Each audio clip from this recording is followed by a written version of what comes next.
hard. I'm not going to say it. Okay. He said it at the beginning of the recording. It's on there. All right. 1 second. Deep Shot Podcast, Season 3, Episode 2. Shout out to Nitro Tuggle. That's Georgia. Number two. Number 2. Number 2. He was number 2. He's a real person. He's also a beast on NCAA College Football 25, for anybody that's wondering. But that's what we're going to be talking about. Not NCAA College Football 25, but college football in real life. We're in week 0, guys. We're back. Georgia Tech and Florida State are going to kick us off in Ireland. And then next week, we've got week 1, and we'll be all the way back. And we talked about all the NFL last week. We're going to dive all into college football in episode 2. How are we feeling? Feeling good, feeling loose, ready to get after it. Yeah, listen, we love the NFL. Like, nobody's gonna say that we don't love the NFL, but there's something about college football that just it just gets your dick hard. It does. But so real quick, just one thing on the NFL, just real quick. No, I don't have to go into it, but real quick. Matthew Judon and Justin Simmons, Atlanta Falcons. That is amazing. We don't have to talk about it, but just for the please the listeners. We are so back. It's crazy. One more thing. Until April, if you can't see it, Caleb looks very upset about the Matthew Judon news. Until April, we have either a college football game or a college basketball game. Every single Saturday until April. We are so back. Dude, threw in college basketball. I love it. Hey, some of those college basketball game days on Saturday are pretty lit, College basketball, yeah, early season like Duke UNC or any kind of, once March Madness and college championship week or like conference championship week comes around, it's on, dude. The tournaments are nuts. All right. No, the Judon thing is a very disappointing thing over here, but we'll save that for the next pod. But I've been it's been a rough go for a couple of days for my sports teams. I'm not gonna lie to you. Between the Braves and New England, it's just not a good time to be me. Yeah, well, it's a great time to be me. I just want to say my life is going great, and I'm ready because college football is back, and that's where I make my money. So let's go ahead and get into it. Okay, we've got a packed episode. We're going to talk about new coaches, the new conferences, our winners, the top 10 teams, just like we did last week for the NFL, and we're going to have some best matchups to look for throughout the entire 2024-25 season. First year of the 12-team playoff. We've made it. It kind of seemed unreal, kind of seemed like we were never going to get here. I can't believe this is actually a thing. It's going to be awesome to see once we get into December, the home playoff games, all of that jazz. But let's start off with, this has obviously been going on since December, January. You may have touched on it a little bit last year, but there's new coaches everywhere in college football. Obviously, there's a big one in Alabama. There's a couple around the SEC, A&M. Many go down the list. So we've got a couple that we want to touch on. I think I'll let Caleb start out and say, what are we most looking forward to? Obviously, we got DeBoer at Alabama, but what's the next one? I mean, that's a big ticket one for me just because I think that dude's going to alone turn Jalen Milroe into a Heisman candidate. I think I had that one touted as my number one for sure. You're talking about totally different. If you've seen any of the stuff come out of Alabama, like they used to, there's a Tyler Siskey. I think that's a McSixty or something like that. I don't know. Y'all seen him on TikTok probably. He's a coach. He used to coach for Saban. He's got all these crazy stories about Bama. Yes, I have. Like he told a story recently about how Saban wouldn't even let people that stayed in the dorms at Bama watch practice. So like from 3 to 7, nobody could be on their balcony. Nobody could have their blinds open, nothing. Now, the Saban office doesn't even look like all the leather and all the wood stuff is gone. It looks like a modern NFL or like college office.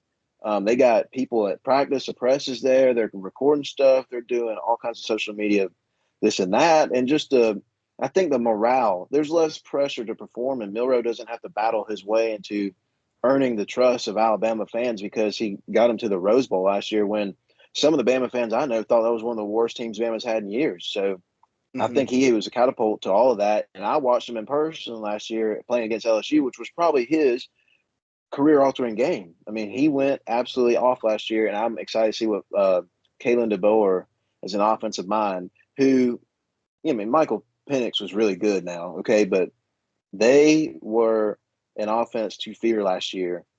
and just ran into the buzzsaw of Michigan with all those draft picks in order to lose. I'm excited to see that for sure. Yeah, no, that's definitely the big ticket. You're 100% right. It's good. The conversation starts and ends with Kalen DeBoer at number one. But for one of my big coaching moves, it's going to be interesting. But for Jedd Fisch actually taking Kalen's job at Washington. Now, Washington's in a tough spot this year. I'm not sure if the Fisch show is going to go off and running as soon as he walks in the door. Big note. Washington is not returning a single starter on either side of the football. I mean, that is absolutely brutal to walk in the door, and that's what you're seeing. But if you look at Fisch, he had 3 years at Arizona. He really turned that program around from being an absolute bottom dweller into kind of a dark horse conference title contender. Never really got it done.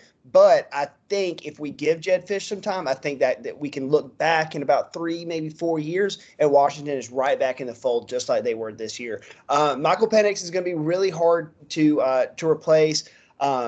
Same thing with Rome Odunze. It's going to be really tough to replace. But I really like Jedd Fisch. Like I said, his 3 years at Arizona, he really was able to turn that program around, and I think he'll be able to do good things at Washington. Might not be immediate, but if he can stay and they can play Jedd Fisch style football, they'll be back in the mix. Yeah, and Jedd Fisch, I mean, obviously he was at Arizona, and now, I mean, I'm pretty sure, I'm about to fact check it. Yeah, Will Rogers, the former Mississippi State quarterback, is the quarterback up there in Washington right now. So, you know, they've got an experienced guy. Jedd Fisch had Arizona playing the best football they've probably played since Rob Gronkowski back in the day. So, I mean, I like that move. I got a couple moves. Now, Caleb, also just to backtrack for a sec about what you said about that guy with Alabama. Is that the same guy that had the story about how when they were going home for Christmas, did you see that story? And they had that one offensive lineman who was like a third string offensive lineman. And they couldn't get the flights fixed. They couldn't, like, all the coaches were like, look, we can't get these flights to make him home in time. And Saban just called the airport and was basically like, you're going to have to stop the plane for this kid. Well, is that the same? I guess that's the same story. Yeah. That's okay. That dude. Just wanted to backtrack there. But anyway. Hole right there, man. God, yeah. That is power. Yeah. Some of the stories, you got to go look him up, Jake. Some of the stories that he tells is crazy, like how they had to sneak around him to go play golf. The airport story's got to be the top tier. Like, they just stopped him. He told a story once where they got pulled over trying to get back in time from a golf outing to get back to Bama. And like Alabama State Patrol lit them up and they were going like 90. And Saban said, keep going. And they end up escorting him, dude. Oh, man. Yeah, just to touch on some coaches around there. So one that I'm just a little worried about, just want to get out there, is Sherrone Moore in Michigan. I don't know how we'll obviously get into how we feel about some teams later on, but you know, they won those games. Obviously, he coached some games last year. You know, he did okay in the teams that Jim Harbaugh had built, but I'm just not really convinced that Sherrone Moore, he's like probably one of the youngest coaches in college football at this point, is going to be able to take Michigan to the same heights they were. So I'm just not exactly sure. It seems like obviously they want to keep what's going on there and kind of build from within. But I just thought, you know, as a program like Michigan, they probably should have maybe shot a little higher. That's just me. But I will say on the other side in Lansing, Michigan, Jonathan Smith from Oregon State. He's going to show up, and I think he'll do pretty well immediately. Obviously, the Big Ten's got a lot more going on now. We've got 4 new teams in there. But, I mean, he had Oregon State. I mean, you talk about, we said earlier, Arizona was playing his best ball. I mean, Oregon State was playing some of their best ball in a long, long time with DJ Uiagalelei as the quarterback. So I really like what Jonathan Smith's going to bring to Lansing. You know, just another one to touch on, Manny Diaz at Duke. Kind of like a second coming of getting another opportunity to be a coach. Obviously, it didn't work out for him in Miami. He was at Penn State the last couple years playing DC. He did lose Riley Leonard as his quarterback, but I am thinking that Duke, you know, with the year they had last year, can kind of build on it and, you know, still be within contention. And if Danny Diaz is going to make him a tough team, I think that's a pretty good hire for as good as Duke can go. And I think Manny Diaz will, for Duke standards, can probably maybe be on that Mike Elko range. Well, he gets a chance to redeem his career a little bit. And, we know he can call defensive plays. We're going to see if they're as good. I mean, Duke is already built to be a defensive team. Now, they had an electric quarterback last year, is now gone. They're going to have a tough time replacing that. Anybody would. But I do like seeing Manny Diaz dip his toes back in head coaching waters. Another head coach dipping his toes back in the college football head coaching waters. Bill O'Brien is back, folks. He's at Boston College. Mm-hmm. And the last time we saw him in a college program, he had Penn State about as relevant as James Franklin does. So we'll see what he can do at Boston College if he can navigate like NIL and all that new stuff, because he's been in the NFL for a while, up until last year when he took the Ohio State job. We'll see how that goes. And the Jedd Fisch hire, I want to touch on that for a second. Jedd Fisch not only hired him, he got hired at Washington. He hired some pretty damn good people around him as well. And you've seen guys like Bill Belichick and Michael Lombardi, and Steve is the DC for them. They've got some mental capabilities that not many college football programs have in America. And, they're going to have to face some issues with travel and stuff like that. I think that's going to catch up to the team in the long run, just because of going out west so much. But they have no excuse to be behind the 8-ball, X's and O's wise. Yeah, no, honestly, the Steve Belichick hire is one of the craziest hires I think I've ever seen across college football, across the NFL. I just always thought that Belichick was just going to be an NFL guy. I mean, he was just always going to float around, be a DC, be a special ops guy, whatever in the NFL. And then it's all of a sudden he's going to Washington. No, that was crazy, but you are right. That could be really interesting. Yep. Another one that I had looked at, I gotta find all this. It's blanking me for a second. You're talking about crazy hires. How about Chip Kelly? We're on coordinators now. Chip Kelly left a head coaching job out west to go to Ohio State University to be the offensive coordinator. Talk about a hire. Yeah. Yeah, I mean, talk about going for the gold. I mean, that's obviously what we've seen this offseason with Ohio State is what they're trying to do is pretty much just throw everything they can at this season. And if they don't take it all, it'll be pretty disappointing. But no, I'm with you. I mean, Chip Kelly, the fact that he's now, kind of downgrading, but it seems like apparently the things weren't going his way in UCLA, but no, I'm with you. That's a crazy hire. Another, not to, we can kind of go back to in a second. I just want to touch on, I'm not sure if you guys are familiar with the name Kirk Cignetti. Indiana, right? Indiana, yeah. Former James Madison coach. Obviously, James Madison has been at the top of the group of 5 the last couple years since they got their way in the FBS. He's just had some funny moments. Early up, he's obviously super excited about this opportunity. I think he needs to, slow his roll just a tad. But if I'm Indiana, that's as good as it gets. But it is so funny to think, what was it in 2020 when Indiana went like 5-2 or something, and everyone thought that I think it was Tom Allen was the head coach. I think that was his name. That they had it all. And Kirk Cignetti just, I mean, look, if you take James Madison, obviously the college football world works. If you take the group of 5, you'll get your way into the Power 5 somehow. I think that's just a funny hire because he's came in with a lot of energy. Kind of gives me, I don't want to hurt this guy's feelings, but it kind of gives me that Jeff Collins showing up the Georgia Tech 5 energy where he just thinks he's going to change the program. I think it's going to, you're in the Big Ten. So we'll see what happens, but that was something that I just wanted to touch on as well. Yeah, and Cignetti actually he's bringing Elijah Surratt, the number 1 wide receiver at JMU. He's bringing him with him. I just read that, so that could be really interesting. I mean, I don't know how good Indiana's going to be this year, but bringing a little bit of talent with them could be a little game changer. You got some SEC hires that got thrown into this mix too. Jeff Lebby at Mississippi State, and Mike Elko. I think we've already touched on Elko a little bit, but Jeff Lebby getting into Mississippi State gives them a little bit of offensive spark that I think they haven't had since Mullen was there. And you give Mike Leach the credit that he had. He probably was building something special, but time kind of ran out on him a little bit, unfortunately.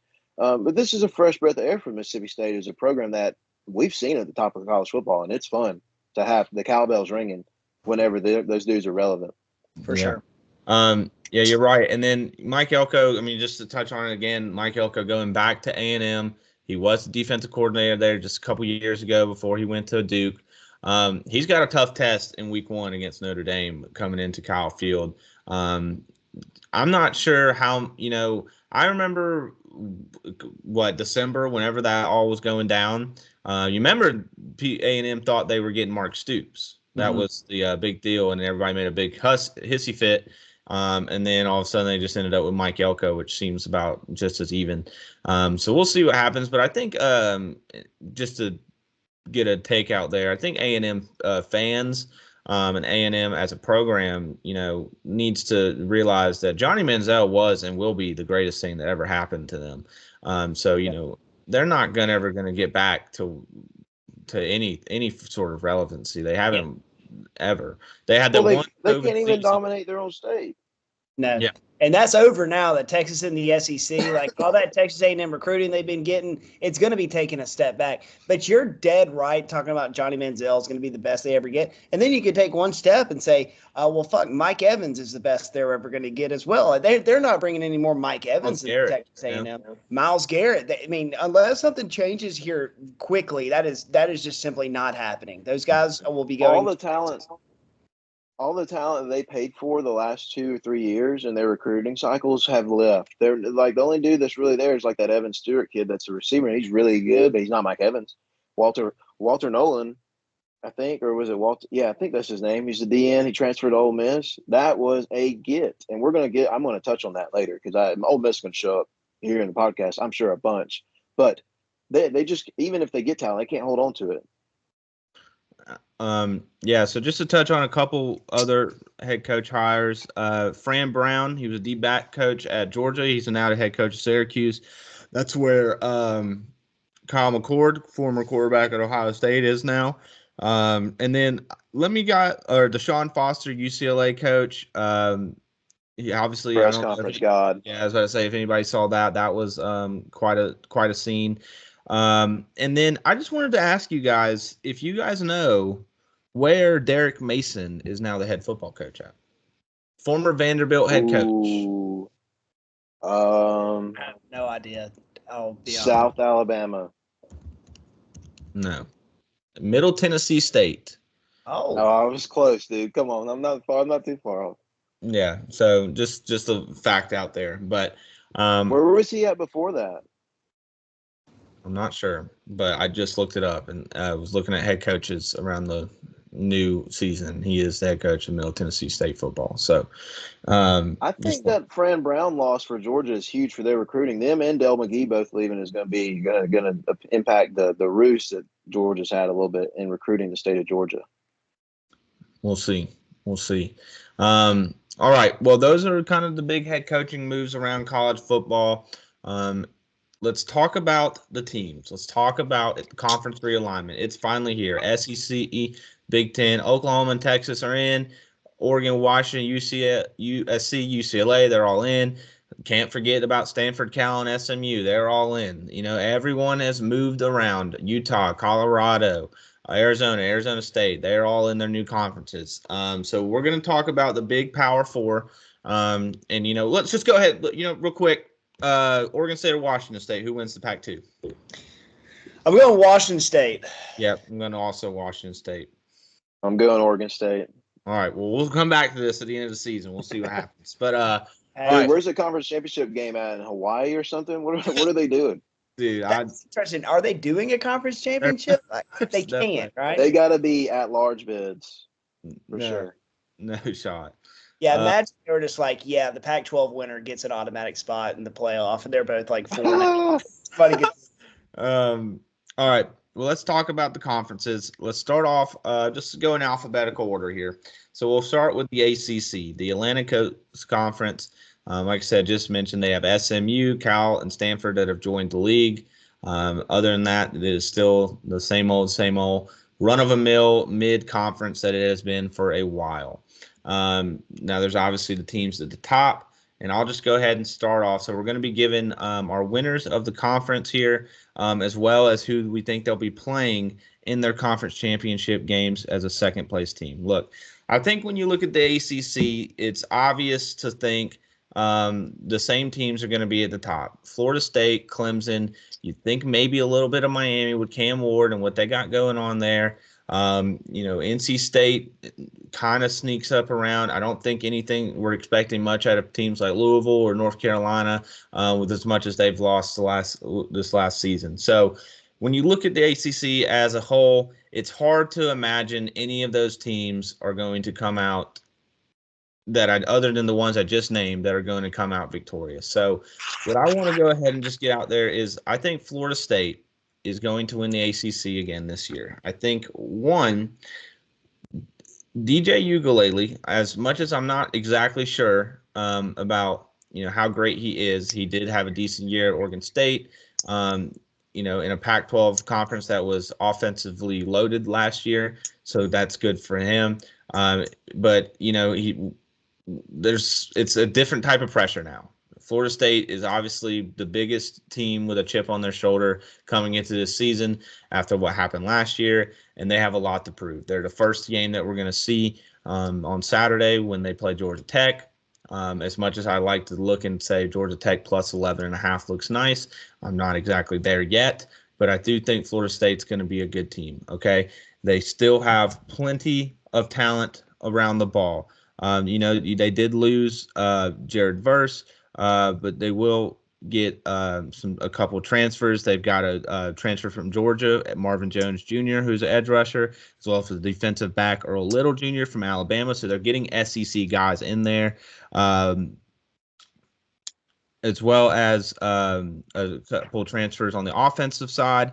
You got Alabama transfer Malik Benson, who's supposed to be a stud receiver in the passing game. A couple other Alabama transfers, Roydell Williams and Lawrence Toffoli. Can't know if I can say his name, but those are both running backs. So look, they've reloaded. Their schedule is what it is. It's the ACC. They're not going to have to go that deep. I do believe Florida State. Now, hold on. Let me fact check.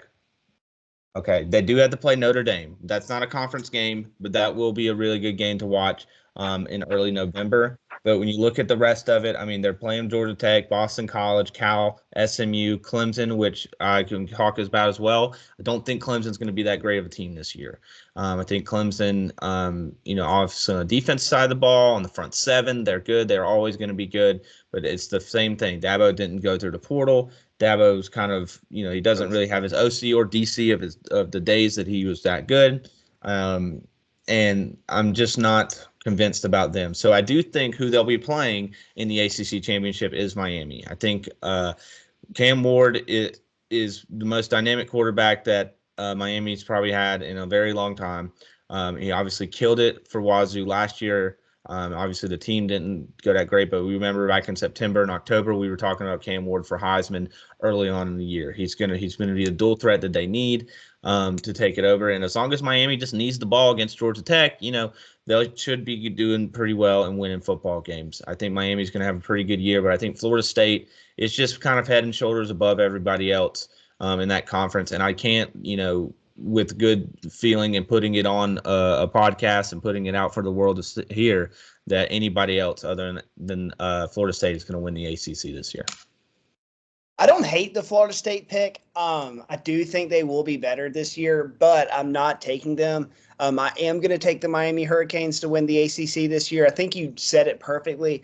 Cam Ward is the most dynamic quarterback to come through Miami in a very, very, very long time. And I think he's going to absolutely transform that program. I was just looking at Miami's schedule. It's actually quite favorable, which talking about the ACC, it's not, you're never really going to have, like later when we talk about the SEC, like Georgia's schedule is absolutely brutal this season. You're not going to have that in the ACC. That's just a fact. So when we look at Miami's schedule, the toughest game they have is Florida State, and it's in Miami. And I think that's going to be really big, especially when you talk about Florida State. Like, yes, that Notre Dame game isn't an ACC game, but they also have to play North Carolina. They play Clemson. They play SMU, which SMU, I don't think they're going to win the conference, but I think SMU is going to shock some people. That's an 11-win football team last year. There's talent on that SMU roster, and I think they're going to be able to play competitive football in the ACC. So I think Miami is going to win that head-to-head matchup in Miami against Florida State, and I think that's going to give them the edge over Florida State. I don't think Clemson's going to do it. I won't go into that whole spiel, but I'm just not buying on Dabo. I'm not doing it. I just don't. They'll be better, but they're not going to win the ACC. So I got Miami. I have them playing NC State in the conference championship game. NC State was a team I was big on last year. I'm dipping my hand back in the pot, and I'm buying on the Wolfpack. They're another team that has a pretty favorable schedule. Their toughest ACC game is going to be at Clemson, which I just went through the whole spiel. I don't think Clemson's going to be that team that some people are thinking they're going to be this year. They're going to get back to the Trevor Lawrence days. They're going to get back to the Deshaun Watson days. I don't buy that. They could maybe drop that game, but I still think that they'll be able to win all their other ACC games. One game I do have my eye on that could be tough is NC State going to Cal. That's a cross-country game. It's a lot of travel. A lot of weird things can happen when you're traveling across the entire country. So I have my eye on that NC State-Cal game late in the season in October. If they drop that one, then it's going to be a different discussion. But I like NC State this year. I think they're going to get back to where they were just a few seasons ago where they were really sneaky good, and I think they'll find their way playing in Charlotte. But I do think they drop it to Miami and Cam Ward. I'm going completely against the grain here. I think Florida State's going to drop off because they're not going to replace Keon Coleman's of the world and the Johnny Wilsons of the world, and they're not going to replace their quarterback either. And Jordan Travis was a special quarterback. DJ Uiagalelei is not that guy. Not in my game. Miami's not in my game. Miami knows how to trip over themselves, and on the way to do anything successful, they will literally run the ball when they could need it and lose the game. Still the same people. Cam Moore can do whatever he wants to. Miami's is a threat. Don't get me wrong. They're probably finishing third in the conference. I have Clemson winning the conference, and they're playing Virginia Tech in the conference championship game. I'm buying Virginia Tech's stock. I think they're a sleeper team. I think they're going to win 10 games this year. I think they're going to find a way to make it work in the ACC. And Clemson, who people have always said, oh, Dabo can't do it. He won't go in the portal. There's something to respect about a guy that respects his way of thinking so much that he believes he can be successful. And I heard him talk a little bit this offseason in person. And when you hear him talk about what they've got going on up there, along with Cade Klubnik maybe taking a step up, we're not talking about him at all. He may end up being the best quarterback in the entire ACC. Fuck Klubnik. That dude's a bum. Yeah. I'm not high. I'll take Clemson. I'm not high on Florida State. I don't think they're going to be able to rekindle the magic. I don't think Miami's going to find a way to lose 3 games. And I think Virginia Tech and Clemson are the ones that are going to make it out alive. Clemson will probably go into the game 10-2. Yeah, well, they're definitely starting 0-1. I'll tell you that. I just think this whole season, yes, they're going to for sure. I think this whole season is a race to 10 wins for everybody. And I think they're the 2 teams that get the 10 wins. I agree. Okay. All right. That's the ACC. Let's talk about the Big Ten. This is a conference that's got a lot of excitement in it right now. All right. Well, they had Oregon join, who's the top 3 team right now, according to the AP. USC and UCLA, who are obviously big brands, and obviously a lot of other sports other than football. They're not that great at football, but Washington has also made their way in there. But you still got the big dogs. You still got Ohio State. You still got Michigan. You still got Penn State as well. So when we talk about what's going to happen in the Big Ten this year, I think it would be crazy for any of us to not have the same matchup, at least in this Big Ten championship, unless somebody's just really wanting to get bold. But I think it's pretty obvious when you look at the Big Ten and you look at the teams, it's Ohio State and it's Oregon. It's they're head and shoulders above everybody else. Now, they are going to play in the regular season, They're going to play on October 12th, which we can talk about later. One of the best days of the year, as I'm sure everybody sees on social media. And it will be played at Oregon. But I don't think that's going to stop either of these teams from getting right back to the Big Ten championship for whoever loses. They're obviously huge stacked rosters. And I can make a pick for that game. A pick for that game when we get there for the week 8 game, whatever that is. For the Big Ten championship, I'm going to go with Ohio State. And let me tell you why, okay? It's obvious that when it comes to the transfer portal, they won it this year, okay? They got Will Howard, who was the best quarterback available. They got Quashon Judkins, who was the best running back available. They got Caleb Downs, who was the best defensive player available. Caleb said earlier, they got Chip Kelly, which was like maybe the biggest coaching steal of the entire offseason. They are absolutely stacked, and they are throwing everything they can at this season. And let's not forget, this is a team that's lost to Michigan 3 straight years in a row.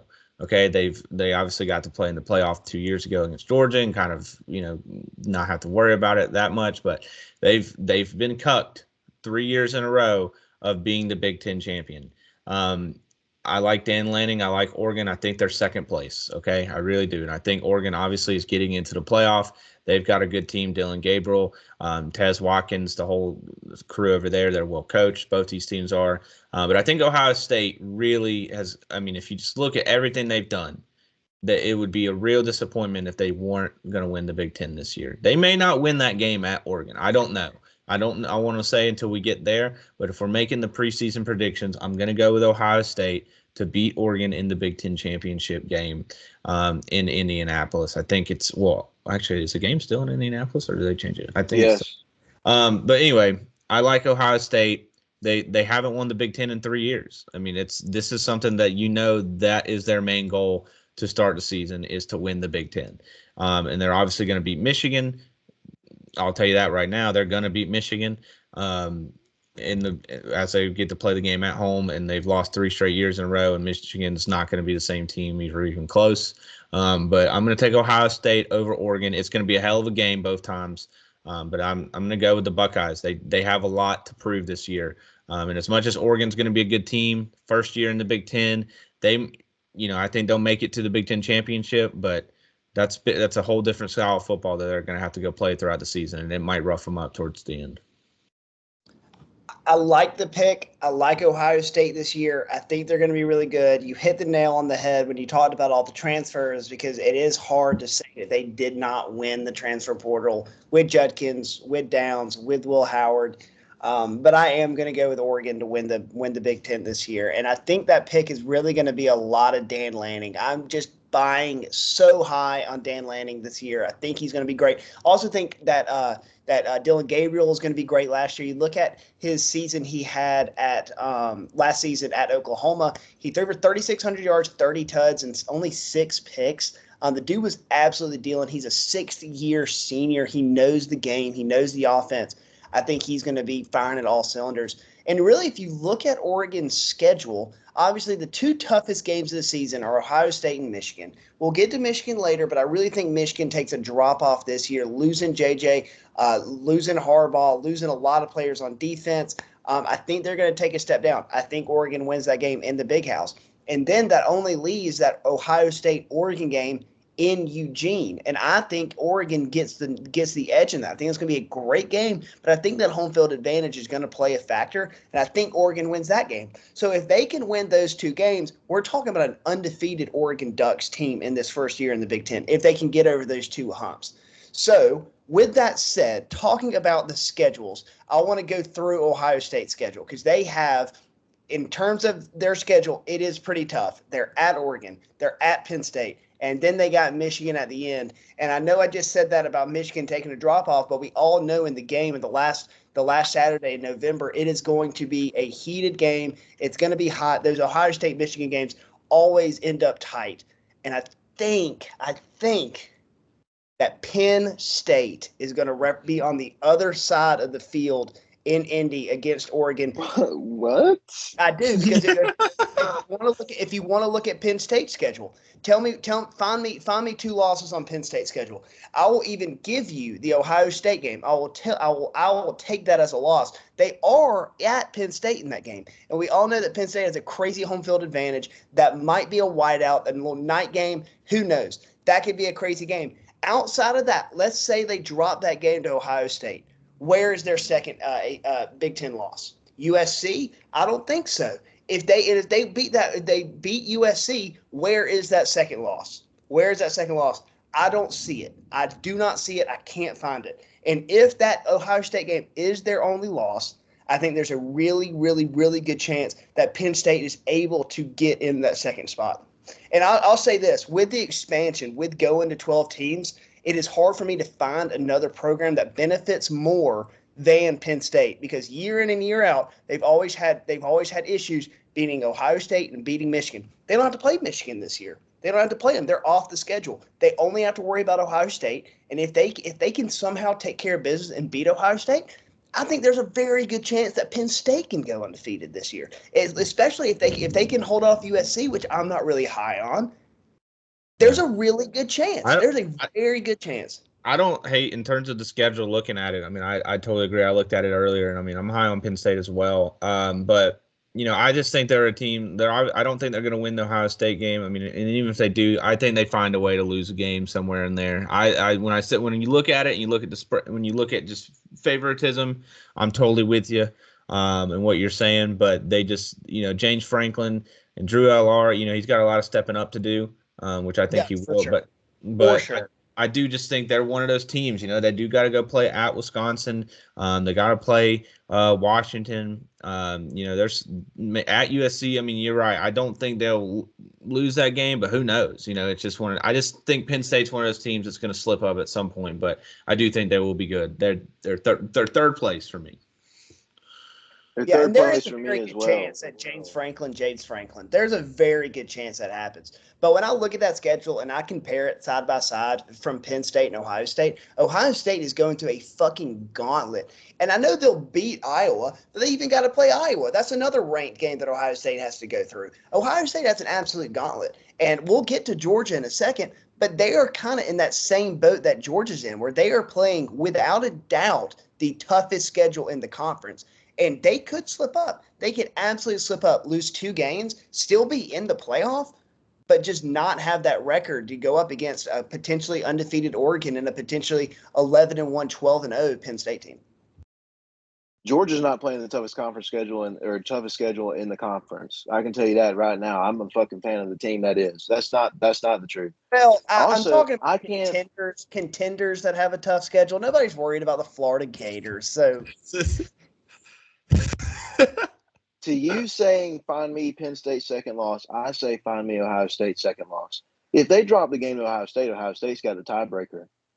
I have this as Ohio State beating Oregon, okay? And the game is deciding whether Oregon or Michigan go and play them again, because Oregon's only loss is going to be to Ohio State. I've got Ohio State doing it again against them. They're too good. They're the deepest team in football. They've got an electric quarterback that is proven. Nobody has talked about – y'all talk about all these transfers. Jeremiah Smith is probably going to be the best receiver to recruit the college football scene since Julio Jones. I'm telling you, that's how highly I think of that guy. He's going to be incredible. They also got another receiver who is like in the top 25 in the Heisman odds. I checked them today. They're going to be a special football team. They're going to be an absolutely special football team. They're on a mission. They're selling out. Ryan Day went and asked his fans for $15 million. He got 20. He spent $12 million in the portal. Okay? He spent cash. They're here. They're going to do it. Chip Kelly is too good an offensive coach to let them slip against either Oregon and Dan Lanning, or they're not going to lose to Penn State at home. Drew Aller's too much of an immature quarterback still to this day for them to drop that game. Ohio State is the Don in college football this year. In my opinion, they're going to win the Big Ten. I'm with you. I can't hate it. Do not hate it. And I will say, I think that the Big Ten has a chance to get in more than 2 teams into the playoffs. They're going to be that competitive. definitely get at least 2. I think. I I mean, think whoever you're telling me both they of the might get. conference championship game players are not going to be in, you're smoking. Okay, and then tell me if a 10-2 Michigan or a 10-2 Penn State or an 11-1 Penn State that doesn't go to the playoff game doesn't get in, you're out of your mind. Yeah, no, that I I'm think with you. I think it's more likely the Big Ten gets 4 into the playoff versus them only getting 2. I think it is far more likely that they even stretch it even more and get 4. Yeah, no, They got to talk to the SEC about that one. yeah. I'm with The you. SEC 3. might get 3 or 4. I mean, it's. Yeah. I think. I mean, SEC listen. is getting I'm 3 at not. least. I'm not breaking any news here, but I mean, the NCAA has turned into the Big Two. If you really want to look at it, it's the Big Ten and it's the SEC. The ACC and the Big 12 are just playing for shits and gigs out there. They're just playing for participation trophies, and especially with this 12-team playoff, it's going to come down to the SEC and Big Ten almost every single year, barring something crazy happening. Mm-hmm. Yep. All right, the Big 12. Let's talk about this. Now, this is where I might go a little bit against the grain, and I made a bet about about a month ago, on who I thought was going to win the Big 12. Okay, now the Big 12's got some new people in there. You got Utah, you got Colorado, you got Arizona State, but I'll tell you who's going to win the Big 12 this year. It's going to be the Kansas Jayhawks. Oh, man. It is going to be Kansas Jayhawks, Jalen Daniels, who was hurt a little bit last year, but guess what? His team still went 9-4, was still very productive. Beam, the backup, went out and had a great year, and he's coming back, okay? Not to mention, they're bringing back Lawrence Arnold, one of their wide receivers, and Quentin Skinner. And then I don't know if you guys watched their bowl game last year, but those guys are speed demons, absolute speed demons on the outside. And they're bringing in transfer Bryce Foster from Texas A&M. I mean, they've got plenty of things that they're going for this season, okay? Not to mention Lance Leipold, who's obviously been one of the best coaches in college football the last couple of years. Not to mention that they have a second in their secondary. They got Kobe Bryant. How can you go against the GOAT? They've got plenty to go, plenty to go around. And I love the atmosphere that you have in Kansas. And just so everyone knows, here's another, I would say 50% of why I'm picking Kansas right here. Does anybody know where Kansas football is going to be playing their home games this season? None. Are they playing in KC? No way. Arrowhead Field. Really? No way. Arrowhead Field. They are going under renovation of their stadium, so they will be playing their home games in Arrowhead. Talk about atmosphere. Talk about winning mentality. As soon as you walk in the building, back-to-back Super Bowl champs. This is just something very exciting. Okay, their defense brought in a couple more transfers, and they've got a 4-star D lineman, DJ Warner, coming in. I'm liking Kansas. Now, I think Utah is that second team. Okay. Now, if we also want to talk about Kansas's schedule real quick. Okay. Also, Kansas is ranked in the preseason poll. I don't know when the last time that happened was, but they are ranked. If you want to talk about Kansas's schedule, they don't have to play Utah at all, who is probably the second best team in the Big 12, with Cam Rising coming back for his 17th year.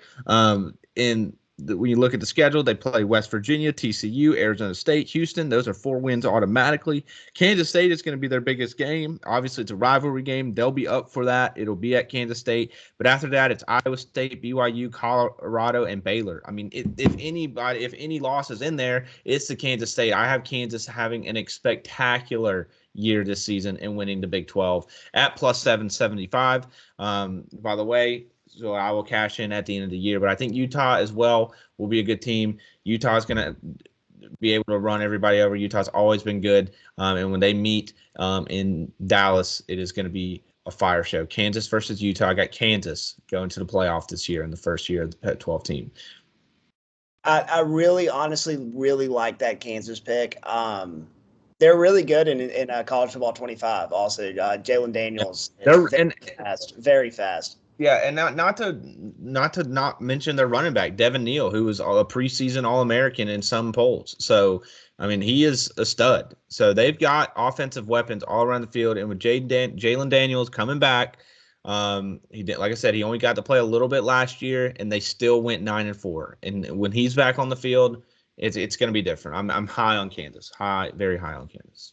Yeah, like I said, I really like that pick. I do agree with you on the Utah pick. I have them going there. I also have Utah losing. It's interesting. We've been it's like all of last year. We were like, oh, Cam Rising, is he going to come back? Is he going to come back? And it didn't even play like the entire season. So Cam Rising being back, I think that will be interesting with Utah.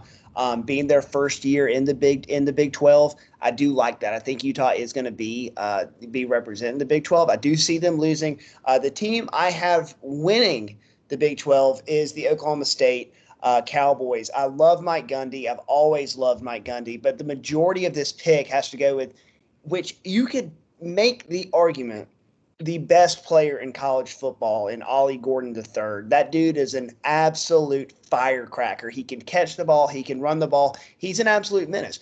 Like I said, I think he's without question the best running back in college football. And you could really make the argument he's the best all-around player. He changes the offense. Him getting the ball in his hands, he can take the top off deep. He can run it 30 times and chip you down, get 3-yard carries, and then he could hit the home run ball. He's a do-it-all back. He's going to be the first running back off the board next year when we're doing our NFL preview. We're going to talk about how Ollie Gordon, he's going to be a game changer for the Raiders or wherever he is. He's not to mention they're another team with a 7th-year quarterback.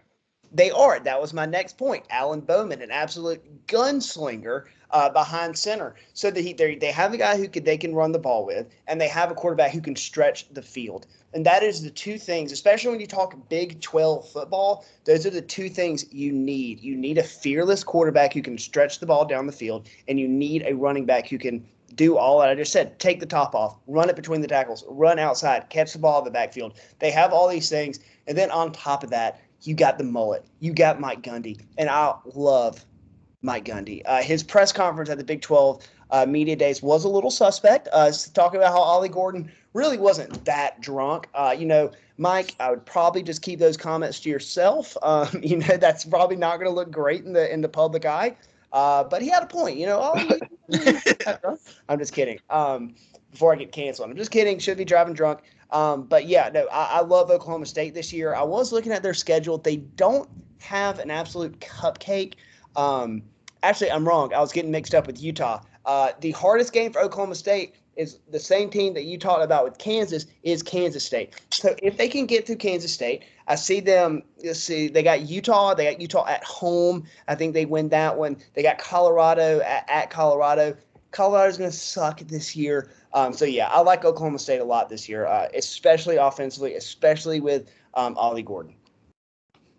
I like Oklahoma State a lot too. And, Mike Gundy's comments, he's just defending this guy, man. It's like a manager going out there to get tossed. It is what it is. He's taking the blowback. That is Ollie Gordon's a ball player. You got to stick up for your Exactly.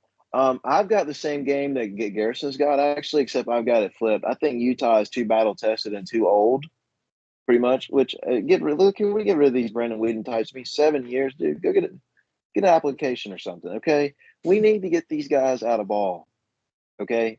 But he's here. He's here to stay and party. We're going to go with the other 7th year. Cam Rising. He's getting gray hair sitting back there behind center. He's going to lead the Utes to a playoff berth, and they're going to take down the Kansas Jayhawks.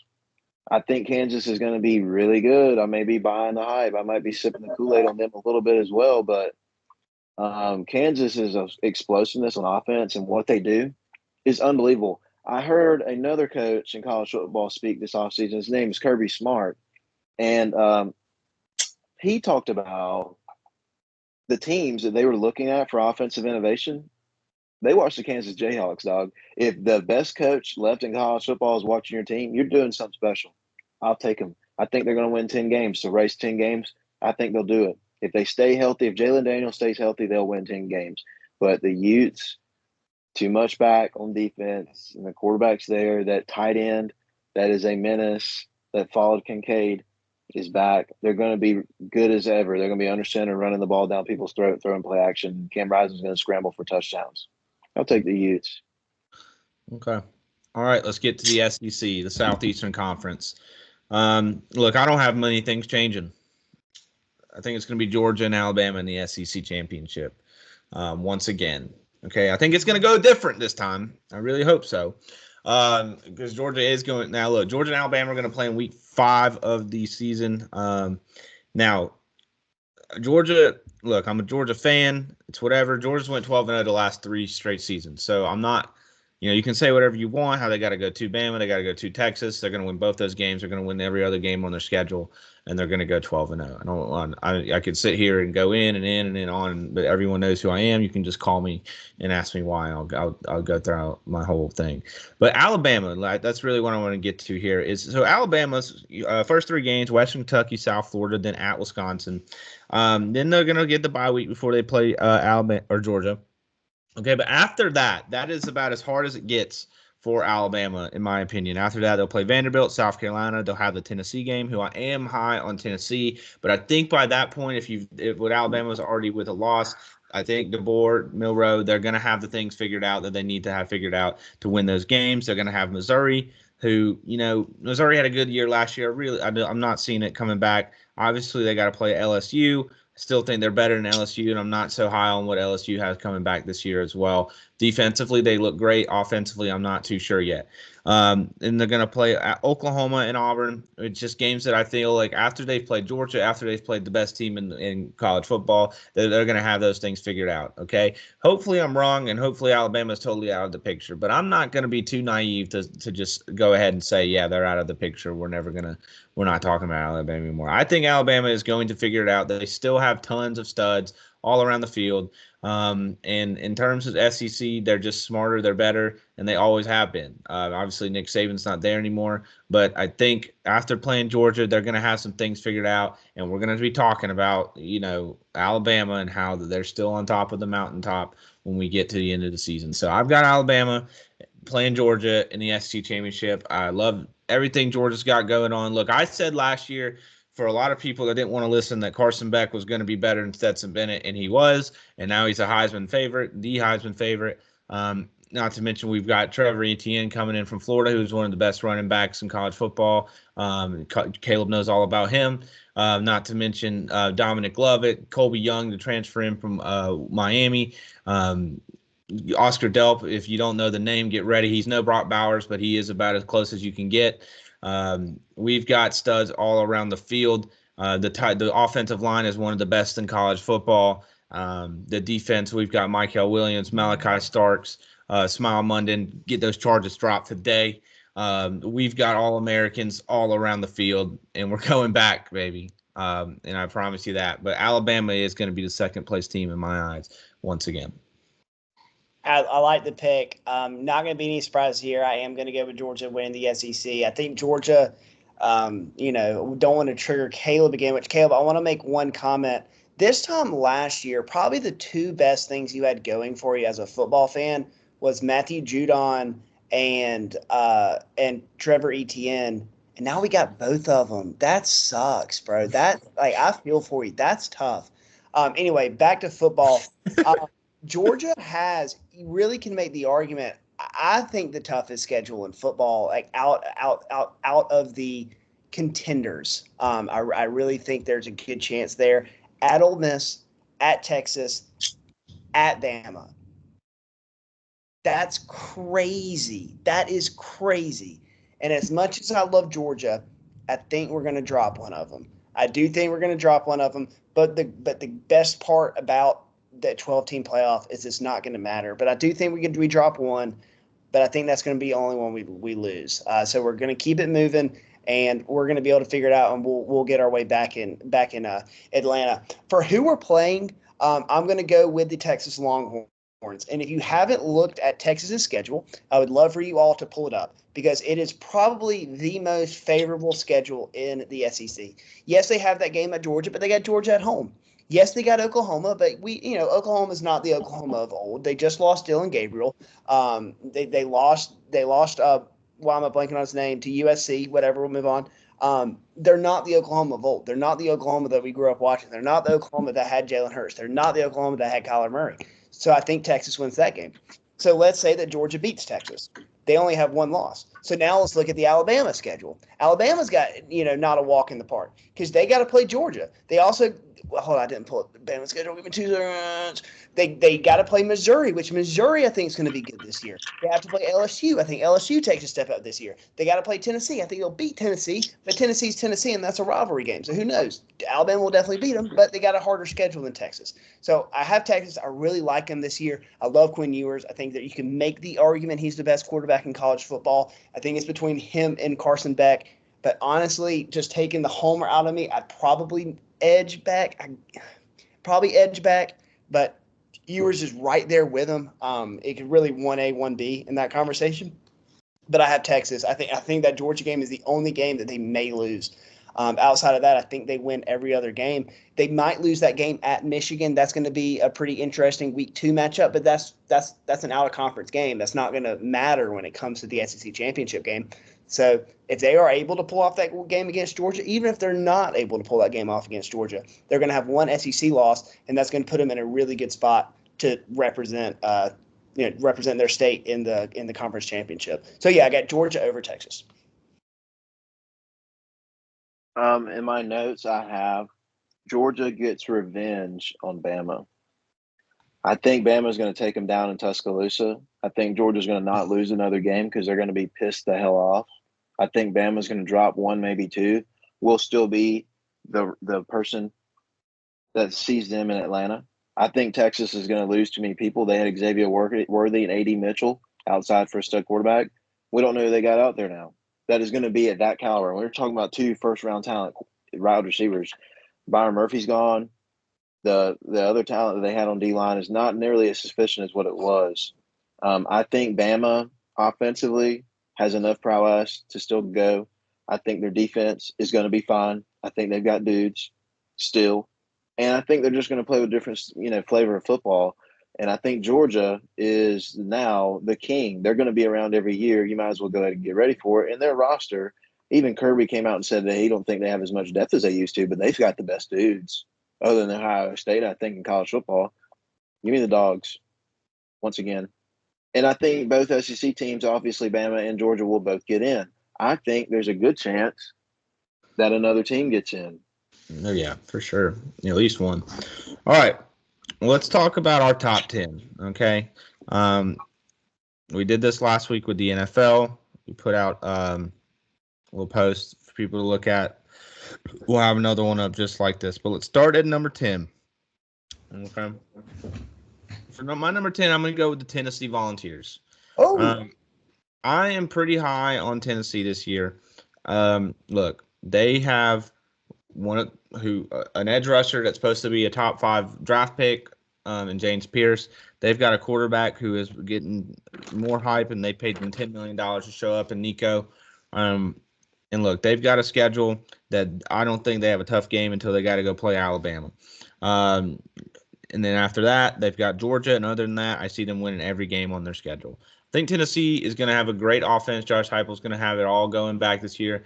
The Joe Milton experience, it is what it is. I think that's, you can only take it with a grain of salt. I think Joe Milton is, wasn't good enough to play at Michigan and probably wasn't, that great at Tennessee. But, this new guy they've got going is supposed to be everything in a bag of chips, and Josh Heupel has had him ready to go for a year now.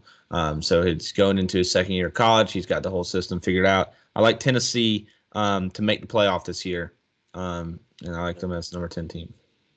I think they'll be better. I don't know if I'm going to go all the way to the playoff, but, they should be better. For my number 10, I did shit on them a little bit earlier, and I do hope they drop this season opener against Georgia Tech because I think it would be hilarious. But I do have Florida State. There are a lot of questions, I will admit. Losing Keon Coleman, losing their other wide receiver, losing Jordan Travis. But I think Florida State's going to be able to bounce back. I think Mike Norvell's going to get these guys ready, and I think they're falling at number 10. A lot of their season is going to come down to DJU. If he is able to be that guy that we saw flashes of, even at Clemson. Like, remember that game that he filled in for Trevor Lawrence against Notre Dame? I mean, he looked – It was. He looked very, very good. The guy's shown flashes, but he's also shown flashes of him not being a very good quarterback. But last year at Oregon State, maybe that was all he needed to just calm down and get back to just playing football.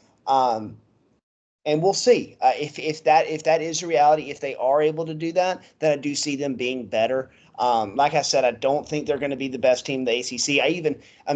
I don't have Miami in my top 10 because I think it's going to be like it ending up. I think Miami is going to be over Florida State, but as of right now, I have Florida State at number 10. I've got some honorable mentions. Should I do those at the end? Let's do them at the end. I think that's a good Let's idea. do them at the end. Okay. All right. Number 10 for me is Ole Miss. I've got Ole Miss here. I think just the power of the power pass rushers that they brought in on defense. They got a Florida guy. Not going to say his name, but he's really good. And they got Walter Nolan as well. They're going to be pretty stout on defense up front, which is something that they're going to need to compete in the SEC. I think they'll be able to do it. The only question I have for Ole Miss as a team is their offensive line. I don't think they're going to be that great up front, and that's a problem when you're talking about the same SEC fronts that I'm preaching for them to be. So we'll see if Jackson Dart can make the plays. They lost Quinshon Judkins, who is a hell of a football player. That's going to be a huge loss for them. But I think they're still going to be a formidable, 8-9 win team, and I think 8 or 9 wins SEC will get you in the top 10. All right. I got number 9, Kansas. That's where my Big 12 champs are going to be. Like I said earlier, they're at least a 10-win team. I think probably 11 in this upcoming season with the schedule they've got and the guys they have in the stadium that they'll play in. So I've got Kansas at number 9. I have Michigan at my number 9. I think they do take a slight step back, but they won the national championship game. So, there's kind of impossible not to take that step back. But when you look at Michigan, Alex Orji, really big guy. He can run the football. He can pass it okay. But I think him and Donovan Edwards are going to be a really good 1-2 punch running the football. And then if you want to look on the defensive side, Will Johnson may be the best defensive back in all of football, probably is the best defensive back in all of football. So I think he'll be able to anchor down a lot of that defense because they did lose some guys to the draft. I have Michigan. I think they're going to slide back a little bit, but I don't think it's going to be as drastic as some people think. I don't have them winning the Big Ten. I don't even have them going to the Big Ten championship game, but I think Michigan's still going to be definitely relevant. And I think there's a good chance that they are able to be. I talked about it earlier, 4 teams getting in the Big Ten. I think there's a really good chance that Michigan could be that 4th team. I've got Missouri here. I think they're here just because of their schedule and the fact that they do have a lot of offensive firepower coming back, and most of their guys on defense will be back. I've heard Eli talk a little bit on podcasts and stuff, saying that, he feels pretty confident in his team. He's got some pretty good, stout offensive linemen with some experience. I think he's got one or two that don't, but one of them's a transfer. So we'll see how that goes. And then on defense, I think they just have enough to make sure that they get by with scoring 30, 35 points a game because I think they're fully capable of that. So I'll take Missouri here. And just simply, like I said, they don't really have – you look at the schedule, they don't have too much of the Alabama, Georgia problem and Florida problem that other SEC teams do. All right. My number 8 team is going to be Texas. Now, I'm not that high on Texas realistically, but it's hard to argue with the talent they got, the coaching they got, the quarterback they got, and the hype they got. They'll probably be around for the fight. I'm not thinking they're going to win the SEC or go at all, but I think when you look at 3rd best SEC team, that's probably where I have Texas sliding into that slot, just above Tennessee. So. Look, Texas is going to be good. I think they're easily a playoff team as much as everyone else says they are. But I just don't think they're not as top 5 as everyone wants them to be in my book. So I think they're like at least 2, maybe 3-loss team this season. We'll see, but I think they're still sitting pretty getting into the playoff. I like it. For my number 8, I'm going to be going with the Missouri Tigers, taking a little bit off of Caleb right here. Luther Burden III, one of the most underrated wide receivers in all of football. I think he's going to take even a step further than he was last year, even the year before. But Caleb hit the nail on the head here when he talked about Missouri's schedule. I even almost thought about putting Missouri in the SEC championship game, but I just couldn't. I couldn't buy in completely on them being better than Georgia and Texas. But Missouri's toughest game is going to be a tough one. It's at Alabama. But outside of that, I think they should be able to figure out a way to win most of the other ones. I think we're going to be looking at a 9-3, 10-2 season for Missouri. So yeah, I got Missouri at number 8. I think it's going to be a good year for them. Real quick, I just want to say, never mind. I was going to say it's a shame we don't have the battle for Columbia this year, but we do. It is in Columbia, South Carolina this year. Never mind. Take that back. I've got Utah here at 8. They were my Big 12 champion. I think they're going to be slotted right here in this spot, right, just because of the sheer level of experience the team has. Yeah, they may play a couple tough teams on the schedule, but who doesn't? I think at the end of the day, the cream will rise to the top. They're going to be a pretty decent team, so I'll take Utah. I think they're, like I said, too much experience for them to not be somewhat excellent in college football this year. And when you look at teams that generally have a lot more of an older, players contributing or seniors, they're going to have success. All right, my number 7 team is Florida State. This is where I got the ACC champs sitting in. I talked all about them earlier and what I think they're going to do. I think they're going to be in the playoff this year, and kind of standing alone as maybe the only ACC team. Maybe Miami can sneak in there as well, but I think Florida State is going to win a lot of games this year, probably back at the 11-12 mark, depending on everything goes. They're easily a top 10 team. I got them at number 7. For number 7, I'm going to go with Ole Miss. I think they're going to be a wagon this year. They got names all over the place. Just starting with Jackson Dart. I mean, everyone knows who Jackson Dart is. I know I did kind of think that he tore his ACL a few weeks ago, said he got hurt at practice, whatever. Nothing else has come back from that. He's back at practice, so I think we're all good. If Jackson Dart did go down, that's another discussion. But for right now, he's good.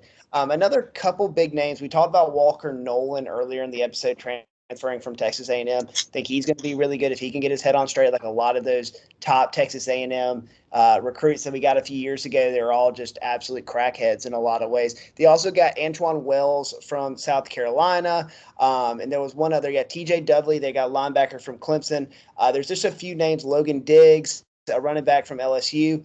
They got a few different names out of the portal, and it's a party in Ole Miss. It's an absolute party. They're throwing visors. It's going to be a good one. They do have a couple really tough games. Obviously, that game against Georgia is going to be really tough. It is in their backyard, so that can be good for them. They do have the Georgia Southern Eagles going in there on September 21st. We all know how Georgia Southern plays against big-time SEC games. Caleb, you remember that one? Didn't even throw for a yard, and we took y'all down. But, yeah, I think Ole Miss is going to have a really good season. Game I'm circling is the LSU game because I do think LSU is going to get back to, even they were decent last year, but they're going to get back to being a little bit more in the conversation. If they are able to pull off that game against LSU, then Ole Miss's schedule is favorable outside of that game. And the Georgia game, there is a good chance that they could make a run maybe at the SEC championship game. But for right now, I got Ole Miss sitting at 7. I'm just want to just clarify. I didn't sign up for any of this. Okay, I mean all this slack and hate. I've just been catching them left and right tonight. I mean, I'm gonna wear a football jacket like Trump next time. You have 6 Super Bowls. I mean, it's coming, bro. You just got to take it. You're just gonna have to take it. You got 6 Supies, and you got 2 natties back when you were a kid, so you can take it. 2007 was a fun year. 2008 was a fun year too. All right, I've got Texas at this slot. I think they're going to be competitive. I think they're going to be too good with the coach. I mean, I consider coaching to be a major factor in some of these decisions, and Sark is the guy on offense when you look at what's going on in football.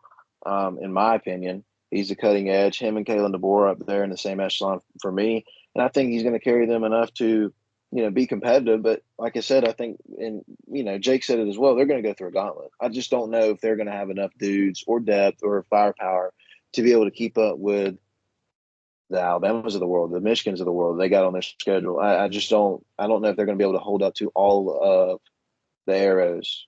So I'm going to put Texas here at 7. I think they are still probably a playoff team, depending on how the at-large bids settle out. But Texas looks like they may get to host a playoff game at home in DKR, which would be insanity.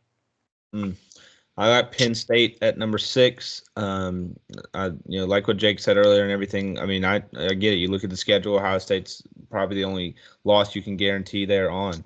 And even not then, it's not even that much of a guarantee, depending how big it's rocking on a whiteout night. Or probably a big noon kickoff. Let's be for real there. It'll probably be. But I like Penn State. I mean, I'm a big fan of Drew Allar. I really hope he comes into it this year. And look, I mean, it's another thing. James Franklin. If my buddy Jonathan's listening, who says he's the most overrated coach in college football, I think it's unfair to call him overrated. I mean, I don't really know what you would rate him. I mean, he's probably rated like third or fourth. Pretty good. So that's about as high as I don't really know where else you would put them. We've had that conversation millions of times. But I like Penn State. I like what they got going on. The defense is obviously still going to be pretty good. And they got plenty of offensive weapons. Penn State recruited well. They lost a couple transfers out, but, I mean, they've been on top of recruiting since James Franklin's got there, and they're a solid team. I like Penn State. You're right. What you said earlier, they're going to benefit from being a 12-team playoff. They will, and I think – with not having to play Michigan as well, maybe not even having to risk themselves in a conference championship game with 1 or 2 losses, they'll be sitting pretty. And everyone knows that Penn State has been a top 10 team hanging around for a while. They'll be right back there. Yeah. So my number 6 is also Penn State, and I agree with you. I really like Drew Allar as well. I don't really get the shade that he gets. It doesn't really make a ton of sense to me. Yes, in the Michigan game, he did not play very good. He only threw for 70 yards. Then the next week, they had that scare for a little bit against Rutgers. They were able to pull it off. He threw for 79 yards in that game. But his full season stats for last year, 25 tuds to 2 interceptions. I mean, that is a very, very, very good touchdown interception ratio. And one of those interceptions was in the bowl game against Ole Miss. So I take that any day of the week. I talked earlier about their schedule. They do have, you can make the argument out of the contenders, probably the most favorable schedule, especially if they are able to somehow pull it out against Ohio State. I don't really think they will, but if they are able to figure it out, I like Penn State. I think they're going to make the playoff. I think that's almost a sure thing unless they completely shit the bed and James Franklin has never James Franklin before. They should be able to find their way in the top 12. I've got Michigan here.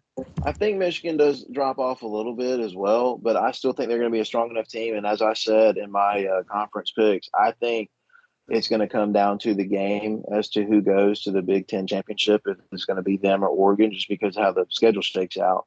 And I think they're going to drop that game, and they're going to end up finishing at 6. They may get in the playoff. Sure they will. But, I mean, spoiler alert, I have them as the 3rd best team in the Big Ten. So we'll see. I've got them at the number 16 here. Okay. I just want to let you guys know I don't have Michigan anywhere close. Okay. Notre Dame is my number 5 team in college football this season. Now, I'm just as much as everyone else on talking about how Notre Dame, so every year they don't play anybody. But look, I was high on Sam Howell and Notre Dame getting there last year. They had a decent year, not the best year, but Riley Leonard's coming back in. And Marcus Freeman now going into year 3, he's ready to roll. And I like this team a lot. And you talk about a schedule, talk about being favorable. I mean, you've got A&M to start the season, which I think they're going to go in there and win the game. I don't really think Kyle Fields is crazy as everyone says it is, even though, like I said, Johnny Manziel gave them another couple thousand seats. But I think Notre Dame's going to win that game. And then after that, their toughest game is they're going to have Florida State at the end of the year. We'll see what happens there. Other than that, they're not losing a single other game on their schedule. It's just not going to happen. So Riley Leonard, who had some really good times at Duke, is going to be playing for a much bigger program, much bigger stakes. And I just like what Notre Dame's going to run out this year. Defense is going to be stout. Their offensive line is always one of the best in college football. And a quarterback now that they just keep running out better and better quarterbacks. I trust them, and I trust Marcus Freeman has got this thing figured out. That guy's just a good football coach, no matter what you think. Now, obviously, Notre Dame's going to do nothing once they get there, but this upcoming season they will be very, very good football team. Yeah, maybe I've just been hurt too many times by Notre Dame, but I do not have them in my top 10. And honestly, and call me crazy, I've just never been the biggest Riley Leonard guy either. I don't know. Beside the point. My number 5, I have Texas. Y'all have talked about Texas, so I won't make this long. But we all know Quinn Ewers, one of the best quarterbacks in all of football. They do have, a couple tough games against Georgia. I guess I'd say their second toughest game is against Michigan. But like I said earlier, that is an out-of-conference game, and it's week 2. We've seen a lot of times losing that week 2 game is a lot different than losing a week 12 game. For example. So I think Texas is going to be able to put together at worst a 10-2 season. At best, if they can beat Michigan and beat Georgia, we're talking 12-0. That's a great season. I don't think anybody's going to shake their head at a 12-0 season. So yeah, give me Texas at this number 5 spot. I wouldn't be surprised if they go higher. Jake's got his SEC runner up here. I've got mine as well. I've got Bama here. I think they're going to be a respectable football team once again, very talented. And once again, Jalen Milroe is going to be a special talent to see in college football this year in terms of he might be in the conversation for fastest players, and he's a quarterback. And he's a quarterback for a really good team, and he played damn good last year. And he's got one of the best offensive minds in football with a joystick in the backfield, which is you can play whatever game you want to. You went to a game to pick a quarterback, just say, I want him one game in college football. I think I'd like to run around with Jalen Milroe a little bit if I had a choice to pick one dude to just go at it with somebody. It don't matter who I got. So we'll roll with Bama right here. I think they're going to be a strong enough team. A lot of people think that they're just going to fall off face earth because Nick Saban's not there and Kirby Smart's around. Kirby Smart's still the man. Ain't no doubt. He is the man in college football now, but Bama ain't going to be a slouch anytime soon. Too much support. I got Alabama here. All right. The last 4, are just going to be kind of simple for me. Number 4 is going to be Oregon. We've kind of talked about everything. I like what they got going on. They're going to be one of the best teams in college football, and I think everybody knows it. That's my number 4 team. I don't really want to go too much into it. We've talked about Oregon, what all they got. Oregon's number 4. Yeah. For number 4, kind of the same boat as Garrison. Not going to talk a ton about it, but I do have Alabama at number 4. I think this is one of the most talented rosters in all of football. You can Saban this and DeBoer that, but the fact of the matter is Alabama produces athletes, and they're going to have good players. They're going to have good players at all 22 positions on both sides of the ball. They're going to be loaded. Kalen DeBoer is a guy who's shown that he can win big games. He took Washington to the national championship game. I don't know about y'all, but you rewind the clock 5 years ago and tell me that Washington is going to be in the Natty. People will look at you like you're drunk, and he was able to make it happen. So I don't think the drop-off, like Caleb said just a second ago, the drop-off is not going to be anywhere close to what people think it's going to be. It might not even be a drop-off at all. But, yeah, I got Bama sliding in here at number 4.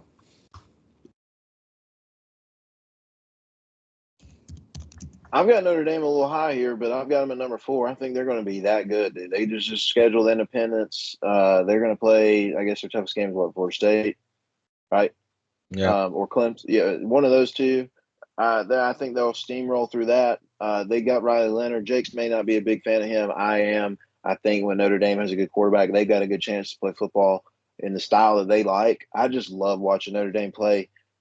I still go back to the Ohio State game where they definitely should have won. And they didn't. They should have won that game. On that game. Man. And we are, one man not getting on the field away from talking about Notre Dame being in the playoff last year. After even the horrendous first game or second game that they lost, they had no business losing to an embarrassing opponent. But I've got Notre Dame here. I think that this is a lucky year for Marcus Freeman to get back into, Notre Dame territory that they have been for all these years. So I'll take him and Notre Dame to be at number 4, and they will be in the playoff. Okay. Number 3 for me is Alabama. They're right there. Like I said, they're going to be the second best SEC team. I think they're going to lose to Georgia and Tuscaloosa. I sure hope so. I've got a ticket to be in that stadium on September 28th. So I hope they lose. It would be real disappointing, but I think they'll win every other game after that. And they're in the SEC. The SEC is still a little bit bigger than the Big Ten for the second best team in the Big Ten. It's the second best team in the SEC. And I'm just going to go ahead and tell you guys now, 2 We just finished out with top 3. I'm sure they're all kind of in the same area here. Number 2 is Ohio State. For me, they're second best team in football, and number 1 is Georgia. I mean, it's a homer. You can call me what it is, but the AP and the coaches told me they're number 1, so I'm just listening to them. But it's in Ohio State at number 2, and they're like I said, everyone else is telling me they're the second best team. I'll listen to them, but then Alabama's at number 3. Yeah, so I'll do the same. I'll rip through my top 3. I have Ohio State at number 3. I have Oregon at number 2. I'm all about Dan Lanning. I'm all about Dylan Gabriel this year. I think Oregon is going to be an absolute horse. And then I have Georgia at number 1. And I will say this. We can talk about Georgia's schedule. We can talk about at Texas. We can talk about at Bama, at Ole Miss. But the number 1 rivalry this year for the University of Georgia is the Athens-Clarke County Police Department. And as long as we can keep that straight, nobody else can beat us. We have the best roster in football. You can go offensive. You can talk about Carson Beck. You can talk about Trevor Etienne. You can talk about our wide receivers. You can talk about our defensive line. I had some Florida fan the other day try and talk about it. He's like, how do you feel about your front 7 this year? I'm like, what the fuck do you mean? Our front 7's going to get after the football. We're going to get after the quarterback. He's like, I'm not sure, dude. I'm not sure. You lost some guys. I'm like, dude, you ever heard of Ledbetter, number 13, coming off the edge? We're going to fuck people up. Michael Williams is going to be an absolute hoss this year. And like I said, as long as we can stay out of jail, as long as we can stop speeding every 2 days, I'm so tired of seeing reckless driving notifications on my ESPN alerts. As long as we can keep that out of here, there's nobody can stop us. Nobody can stop us. And last year, I think we were the best team in football. We got absolutely hosed in the SEC championship game. We saw it, and we got kept out of the playoff with 1 loss to a playoff team. I mean, we don't have to get into that absolute joke of a decision by the committee. We were the best team in football last year, and we're going to be the best team in football this year, and we're going to make it 3 out of 4. I've got Oregon at 3. Dylan Gabriel, they're going to be good, but they're not going to beat Ohio State. Georgia at 2. Oh my God! That's all you are, is a dirty hater. I'm not hating. I'm saying this team is good. I think that highly of Ohio State. Georgia is the number 2 team, and they're going to go into the playoff with a bye. They're going to be a 1-loss team at best. I think they're going to lose to Bama. That's it. And we'll see. We'll see what happens. But the defensive driving classes need to pay off a little bit. We do got to get that straightened out. I mean, there's a lot of one-way streets in Athens. Not really a town conducive to driving. We can talk about that on another day. Maybe go to a town hall. But Georgia 2. I've got Ohio State at 1, just because there's no team with more talent than them. None. You can't name one. Will Leonard. Will what? Howard. Will Howard. Yeah, I was combining Riley Leonard, Will Howard. Will Howard, the quarterback. Quinshon Judkins, running back. Jeremiah Smith and Mbuke, is that his name? Yeah, I don't know how to say. I don't know how to say his name, but yeah, I know you're. It's a tough one. It's scary. It's scary to pronounce that name. But the other receiver, they could end up being the best. I'll say this: Did you lagging? Am I lagging? No, I think you're lagging. Yeah, right. No, he's out. I just think Ohio State with Caleb Downs anchoring the back end of the defense, they're going to be good. They're going to be really, really good. I think they're just more talented than Georgia. Georgia is not going to be as terrorizing as they were up front, like Jake talked about. It just takes what just happened. We don't know. But I think Ohio State is going to dominate. Hello?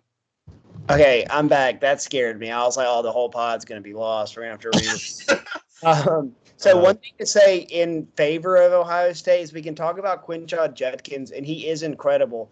Don't forget about Trayvon Henderson. I mean, you can make the argument he might be the running back 1. That's the best 1-2 punch running backs that I think we've ever seen in college football. I mean, you could go back to – I think Darren McFadden had a really good running back too. I can't think of the name. It's been a long time since I've watched 2000 Arkansas Razorbacks. But Trayvon Henderson and Quinshon Judkins is going to be interesting to watch. Yeah, well, that's the top. Chris Rainey. That's the top 10 in college football. All right, we'll finish out these last couple of minutes with just some of the biggest games we want to see for this upcoming year. So I got obviously, some honorable mentions. okay, We're gonna. honorable mentions. Honorable mentions. I'll give you one. My honorable mention, and for outside of the top 10, I got Utah. That's one of my honorable mentions. Um, and another one I would have outside of there, Missouri. Yeah. Okay. My honorable mentions would be Notre Dame. I know I kept them out, but I do think they can be decent. Like Caleb said, they do play an independent schedule. They're going to have some favorable matchups, and I could see them squeezing in. It makes me sick even saying that because we all know what Notre Dame is, and they're going to get their ass clapped once they get to the playoff, which just sucks. They're going to take somebody's spot, and they're going to get their ass clapped back and forth, front and back, side to side. And it's going to be a shame. Dude, it's a shame that you just said that sentence, dude. That is unbelievable.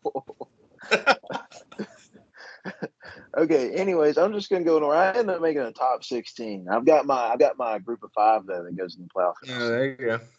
Penn State's 11. Clemson, I told you they're in a conference game. I got them in there.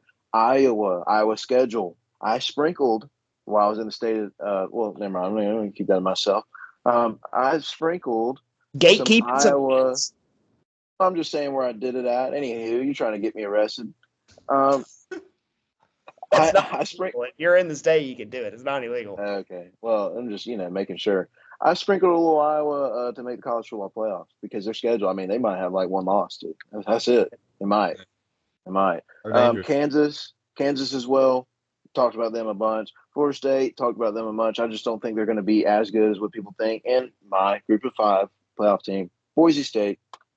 They've got a running back that is incredible. He is really good. I did a Boise State dynasty and I actually won the Heisman with that dude. He is an absolute freak. One interesting thing to talk about Boise State real quick. So Malachi Nelson transferred from USC was supposed to be like big time for Boise State. He was a 5-star to go into USC. It was supposed to be like the next big thing to come to USC, and he lost a quarterback job at Boise State, which is crazy to consider, when you have a 5-star like that, leaving Lincoln Riley, leaving USC, and then go to a team like Boise State and you lose out. It reminds me of that one kid. Man, what was that guy's name that went? He was on that show with Jake Fromm. Tate Martell. Martell, dude. That guy went everywhere. He originally was at Ohio State, right? And then it went to Miami, and then he went and he became a receiver at one point, and he was just never saw the light of day. Interesting. But all right, well, let's talk about some of the biggest games we want to see before we wrap it up here. We can just go ahead and talk about the October 12th day that has taken the country and the internet by storm on if you're going to a wedding that day. I'm not sure if either of you two are, but I'm not.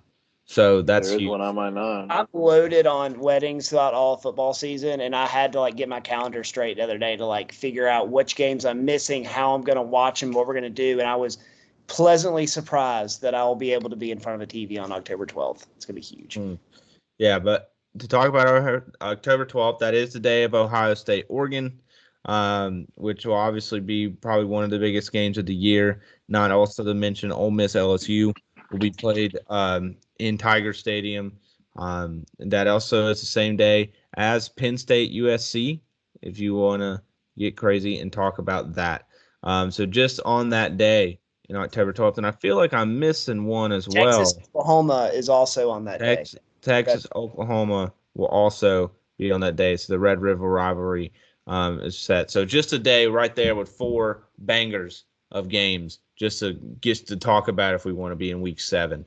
And then one more other game that I just want to touch on and I'll let you guys talk is the Michigan-Texas game that we have in week 2 in the big house. Look, I would love nothing more personally than see Michigan win that game over Texas because I really just would like to see Texas go down. And I'm so tired of hearing about how good Texas is. Let's just be real for a second, guys. If Alabama didn't beat Georgia last year in the SEC championship, Texas would have not been representing anything in the college football playoff, and we all know that to be a fact. So I would love to see Michigan win. I think that's a great game, though. It's a big noon kickoff. We'll get to see it as soon as College Game Day ends on week 2. But that is going to be an awesome game in terms of colors, pageantry, the crowd. It's just going to be awesome to watch. Yeah, so my number one game of the season is going to be the Georgia-Texas game. Probably a little biased there, but I am just really interested. It's going to be a big entrance into the SEC for Texas. I have them losing the SEC championship game. I think Texas is going to have a great season, and I think it's going to be an SEC championship preview. I think there's a good chance it might be a national championship preview if things line up correctly in the 12-team playoff. I think you're crazy if you don't think that both of these teams have the means to get there. My number one game is going to be Texas. My number 2 game is going to be UGA Bama, and not my number 3, but up there is also UGA Ole Miss. I think all 3 of those games are going to be awesome. And for the last few years, having to put up with people saying that Georgia plays a cupcake schedule, Georgia doesn't play anybody, it is going to be refreshing when we kick Texas, Bama, and Ole Miss's ass in their house, and then we say, all right, what's the deal with the schedule now? Like, what's the excuse you're going to make? It's going to be great. Yeah, just to touch on the Georgia-Texas game, I will be at a wedding that day. So brutal. But anyway, Caleb, go ahead. So I told Garrison before you got on the call, Jake, but I've got my best games, and then I've got the non-conference games. So I'm gonna go through my best games. Georgia-Bama is the game to me this year, like the marquee. I think that everybody in college football is looking forward to that. You're talking about the 2 biggest names in college football over the last, 10 years, nearly. I got the game being number 2. This game's always going to have some kind of hype to it. It's going to be a big game. I personally think that it's going to affect not only the college football playoffs, it's going to affect the Big Ten championship game, who's in, who's not. I've got Ohio State and Oregon at number 3. I think that is a massive matchup. We've talked about they're my number 1, number 2 team for a reason. And then I've got Georgia, Texas there at number 4, and I've got Michigan and Texas at 5. I think that is going to be a great way to have our week 2 marinated a little bit. Those are the best games, not the non-conference ones there. Yeah. Well, just to talk about, obviously the conference games are going to match up. We all, we've talked for an hour and a half here about a lot of games that are going to happen. Some fun games I just want to touch on. Like I said, Alabama is going to go to Wisconsin this year in week 3. That'll be a fun little matchup to see. It'll be a big noon kickoff type of game. Also in week 1, I want to talk about one game that I am very excited, very, very, very excited to watch. It'll be North Dakota State playing Colorado week 1, Thursday night. Look, we all as a nation want to see Colorado go down, unless you just are one of Deion Sanders' friends. Look, it is what it is, but I'm tired of hearing about it. And a team, I've never seen a team go 4-8 and have so much hype coming into the next season. The North Dakota State. What's They're not the Jackrabbits. What are they? The Bison. The Bison, obviously, we know about them. The Trey Lances, the Carson Wentzes. We know about what this team can do. And they were not the most dominant last year. South Dakota State has kind of taken over in the FCS, but North Dakota State is no slouch, and it'll be just some roughneck football. And I'm excited. I don't want to bet it because I just feel like that's just a crazy game to bet. But I will have my eyes locked on it. I think that's going to be a very fun game to watch in week 1. Yeah, I will be taking the Bison in that game against Colorado. Absolutely. I think week 1 is just an all-around banger, dude. Like, you got Clemson, Georgia, week 1. That's huge. Obviously, in the bins. Notre Dame, A&M is a huge game. I think that's going to start the season off with some playoff implications. Like, Notre Dame drops out. They're staring at it. Like what Jake said. They're staring at being burnt and burning others that are believing in them like me. LSU, USC. In cool Vegas. Matchup, I'd say. Cool matchup. Real cool matchup. In Vegas. I think there were some rumors that USC tried to get out of it. I don't know what the deal is there. But we're going to see it anyway. It's going to be on TV. It don't matter. It's going to be a Sunday night or two, I think. Yeah, so it's going to literally, set the top off on the weekend right there. Another week 1 game. Let's homer this one. Florida, Miami. I'm looking forward to it. We'll see. We'll see. I'm a little higher on Florida than other people are, but I guess I should be. And then the other non-conference game I got is Florida State Notre Dame. That is an intriguing matchup. It's going to have some playoff implications, I'm sure. And I look forward to seeing Florida State lose. Yeah, it's going to be a great season. I was telling a guy at work today, I'm just so excited to stop talking about games and actually being able to watch games. Like, I'm just tired of being like, oh, I don't think Florida's going to be very good this year. I think Georgia's going to be really good. Ohio State, Oregon, even talking about the NFL. Like, I'm so tired of talking about teams. I'm just so ready to start seeing it happen on the TV. Real quick, I'll tell a little quick story. So about a month and a half ago, I went ahead, and this wasn't great planning on my end, I'll say, but I booked a boat for the Saturday for, I guess, was it August 31st for the Saturday of week 1, just not even thinking about it. I was just on there, bam, I hit book, had it all day. And then like a couple weeks ago, I was like, oh shit, like Georgia Clemson's at noon that day. I was going through this slate and I was like, do I really want to be outside on that day? Like not in front of the TV? Like, I'm not sure if that's what I want to do. So I had to cancel it, moved it to that Sunday. And there is a game on that Sunday. I'm not sure off the top of my head, but USC, that's the game. Yes, that's the Sunday game. But yeah, I had a whole plan. I was gonna get a stand-up board and bring it out there and put my TV up on it and everything. And I was like, you know what? It's probably not a good idea to bring my TV on a boat, take it to the sandbar. That's probably not the best idea. So I did opt out of that. You said that earlier today. That's what you were gonna do. Yeah, I decided to opt out of that. It's definitely gonna destroy my TV. Like, there's no chance. There's no chance I get home with my TV. That. Oh man. Well, be a cool story regardless. We're excited. We'll be back next week. We'll have a guest picker on. It could be you if you're listening now. And we'll be ready to go for week 1 of college football. And then the episode after that, we'll have college football and NFL picks. It'll be stacked, and we're ready to go. Appreciate everybody listening. We'll see y'all next time.